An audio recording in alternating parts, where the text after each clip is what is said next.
سلام، اس نئے ایکسپلینر میں آپ کو خوش آمدید۔ آج ہم سیدھا گلگت بلتستان کی ان شاندار چوٹیوں کی طرف چل رہے ہیں جہاں دریائے ہنزا کے بالکل اوپر ایک کھڑی چٹان کے کنارے پر ایک زبردست دفاعی شاہکار موجود ہے۔ جی ہاں، ہم بات کر رہے ہیں قلعہ التیت کی۔ اس کی تاریخ اور بقا کی کہانی صدیوں پر محیط ہے۔ یہ کوئی عام سی پرانی عمارت نہیں ہے، بلکہ یہ لکڑی اور پتھر میں قید ایسی تاریخ ہے جو صدیوں سے ہر طوفان کا مقابلہ کر رہی ہے۔ سوچیں، ایک قلعہ جو بالکل کھائی کے کنارے پر ٹکا ہو، کتنا کمال ہے نا؟ ذرا اس نمبر پر غور کرے، 1100 سال، مطلب یہ ایک بہت بہت طویل عرصہ ہے۔ اس قلعے کا جو مرکزی حصہ ہے، جسے شکاری ٹاور کہا جاتا ہے، وہ اس پورے خطے کی سب سے قدیم یادگار ہے۔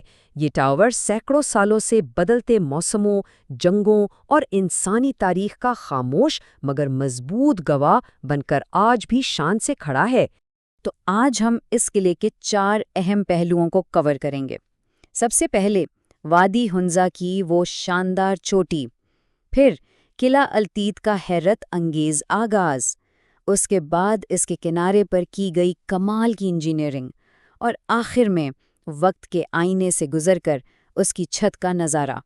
چلیں شروع کرتے ہیں۔ پہلا حصہ، وادی ہنزا کی چوٹی اور دریا کے اوپر کا دلفریب نظارہ۔ ذرا اس سین کو اپنے ذہن میں لائیں۔ ایک اونچی پہاڑی کی چوٹی ہے اور اس کے بالکل ایک طرف سیدھی اور خطرناک حد تک گہری کھائی ہے، اور اس کھائی کے بالکل نیچے دریائے ہنزا پوری طاقت سے بہہ رہا ہے۔ اس ڈرامائی لوکیشن کا انتخاب کوئی اتفاق نہیں تھا، بلکہ پرانے زمانوں میں دفاع کے لیے یہ ایک پرفیکٹ جگہ تھی۔ کوئی دشمن آسانی سے اوپر آ ہی نہیں سکتا تھا۔ اور مزے کی بات یہ ہے کہ اس جگہ کا نام التیت اس کی لوکیشن کو بالکل پرفیکٹ طریقے سے بیان کرتا ہے۔ التیت کا مطلب ہی یہ طرف نیچے ہے، اور یہی وہ زبردست جگہ ہے جو بروشو لوگوں کا گھر رہی ہے۔ کہا جاتا ہے کہ یہ لوگ اپنا شجرہ نسب سفید ہنوں یعنی وائٹ ہن سے جوڑتے ہیں۔ ان کی ثقافت اور ہسٹری اس قلعے کی دیواروں میں آج بھی سانس لیتی محسوس ہوتی ہے۔ آگے بڑھتے ہیں دوسرے حصے کی جانب، قلعہ التیت کا آغاز اور صدیوں کا سفر۔ اب یہ سمجھنے کے لیے کہ یہ شاندار قلعہ آج جس حالت میں ہے، یہاں تک کیسے پہنچا، ہمیں تھوڑا ماضی میں جانا پڑے گا۔ اس کی تعمیر اور اس پر پڑنے والے اثرات کو ہم 3 الگ الگ ادوار میں تقسیم کر کے دیکھ سکتے ہیں۔ تو آئیے دیکھتے ہیں کہ یہ وقت کے ساتھ کیسے پروان چڑھا۔ 10ویں صدی میں سفید ہنوں نے اس کی سب سے پہلی بنیاد رکھی۔ پھر وقت گزرتا گیا اور 16ویں صدی میں ایک بڑا موڑ آیا جب ایک شاہی شادی ہوئی۔ اس شادی کے نتیجے میں بلتستان سے کچھ انتہائی ماہر کاریگر ہنزا آئے۔ انہوں نے اس قلعے کو مزید پھیلایا اور اسے ایک نیا روپ دیا۔ اور پھر آج سے لگ بھگ 400 سال پہلے جب اس علاقے میں اسلام آیا تو یہاں ایک قدیم مسجد کا اضافہ کیا گیا جو اس علاقے میں آنے والی مذہبی تبدیلیوں کی بہترین عکاسی کرتی ہے۔ اب یہاں ایک بہت ہی دلچسپ فیکٹ ہے۔ ہنزا ریاست کے جو موروثی حکمران تھے جنہیں میر کہا جاتا تھا، وہ اصل میں 1100 سال پرانے اسی مربع شکل کے قلعہ التیت سے ہی حکومت کرتے تھے۔ یہ ان کا پہلا گھر تھا، لیکن پھر تقریباً 300 سال بعد انہوں نے ایک نیا قلعہ بنایا جسے قلعہ بلتت کہتے ہیں، اور وہ وہاں شفٹ ہو گئے۔ لیکن میرز کے وہاں جانے کے باوجود التیت کی تاریخی حیثیت اور اس کا رعب کبھی کم نہیں ہوا۔ اب آتے ہیں تیسرے حصے پر، یعنی اس کی انجینئرنگ اور تعمیراتی کمال۔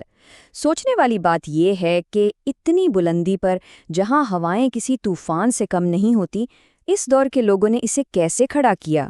جب آپ پہاڑ کی طرف موجود اس کے اکلوتے دروازے سے اندر داخل ہوتے ہیں تو ان معماروں کی ذہانت کے راز کھلنا شروع ہو جاتے ہیں۔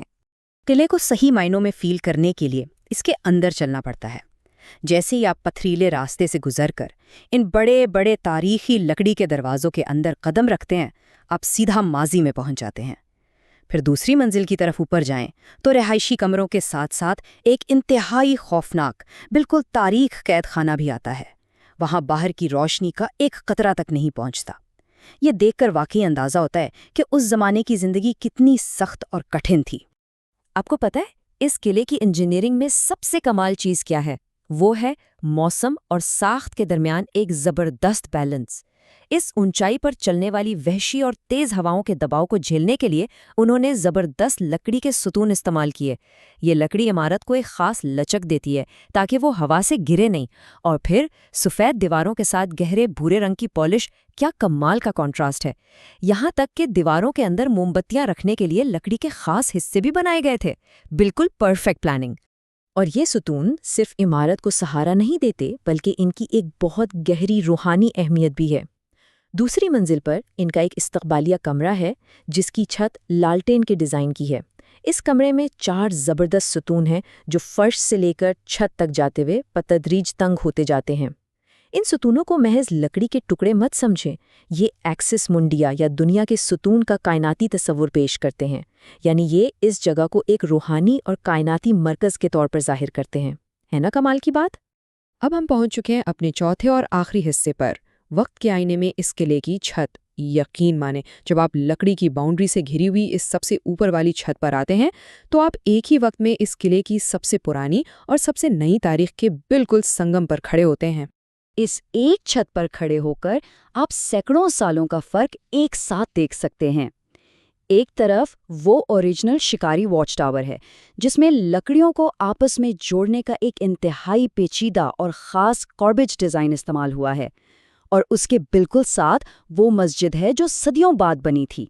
دیواروں میں بنے دفاعی سوراخ یہ بتاتے ہیں کہ یہ صرف ایک گھر نہیں بلکہ جنگ کے وقت ایک مضبوط قلعہ بھی تھا، اور وہاں سے دریائے ہنزا اور نگر گاؤں کا جو وسیع نظارہ نظر آتا ہے، اوہو، وہ تو بس الفاظ میں بیان ہی نہیں کیا جا سکتا، آپ کو خود دیکھنا پڑے گا۔ تو جب آپ ان پرانے دفاعی سوراخوں سے باہر جھانکتے ہیں تو کیا آپ کو وہ 1100 سال پرانی تاریخ محسوس ہوتی ہے؟ گلگت بلتستان کی ان بلند چوٹیوں پر کھڑا یہ شاہکار صرف لکڑی اور پتھر نہیں ہے، اس کا آج تک قائم رہنا ہمیں ان بے شمار نسلوں کی یاد دلاتا ہے جو ان مضبوط ستونوں کے سائے میں جیے اور گزر گئے۔ یہ سوچنے والی بات ہے کہ یہ خاموش دیواریں دریائے ہنزا کے کنارے آج بھی کون سی انکہی کہانیاں اپنے اندر چھپائے ہمیں اور آنے والے وقت کو دیکھ رہی ہیں۔ اس ایکسپلینر میں ہمارے ساتھ جڑنے کا بہت شکریہ۔ امید ہے آپ کو اس دلیت کی یہ شاندار ہسٹری پسند آئی ہوگی۔